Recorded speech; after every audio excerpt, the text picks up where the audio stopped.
Okay, so I've already pretty much shown you the world of the play, but there are some tidbits that I kind of wanted to drive home, just some extra things that I was excited about that I didn't want to lose out on in the initial explanation. And the first thing is climate.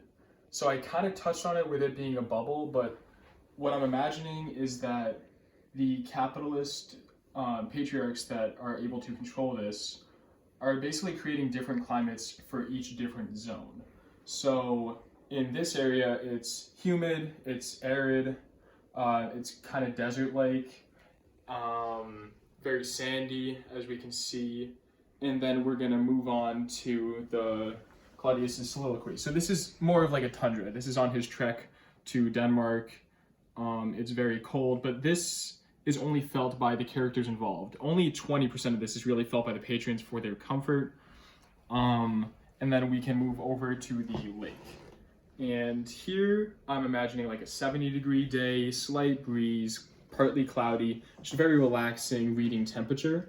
But then everywhere else in the park, I'm kind of thinking that it's going to be very sunny, but the feel is going to be like when you enter a gift shop or a souvenir shop at Universal, at Disneyland, as this is going to drive people into the gift shops. The sun will, but the air will start to make them think about that kind of experience.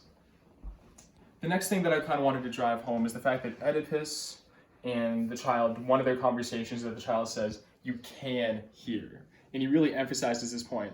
And what I'm imagining that is for is because the child is saying, yeah, you're blind, but also, how can you not hear that there are patrons down below? How can you not hear that this whole world is going on around you? Oedipus is so involved in himself and so left out of the loop, like an Oedipus Rex, that he does not even realize the full scope of what he's going through.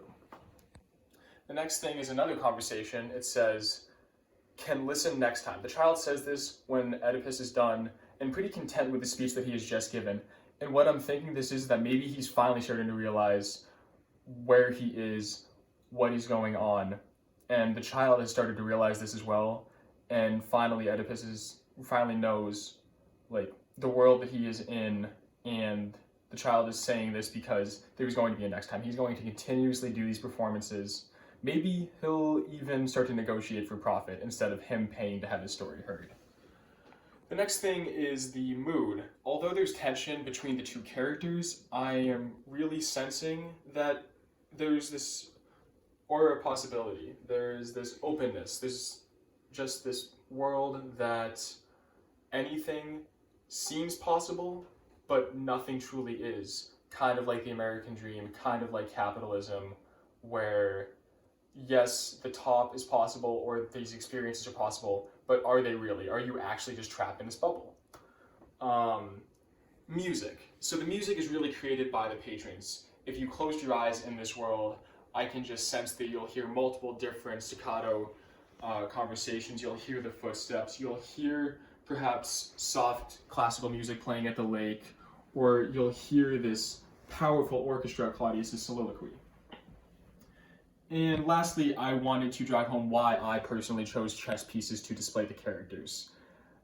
And it's pretty self-explanatory. I look at them as pawns in a capitalist system, whereas obviously Oedipus and Claudius were both kings, so they are as such.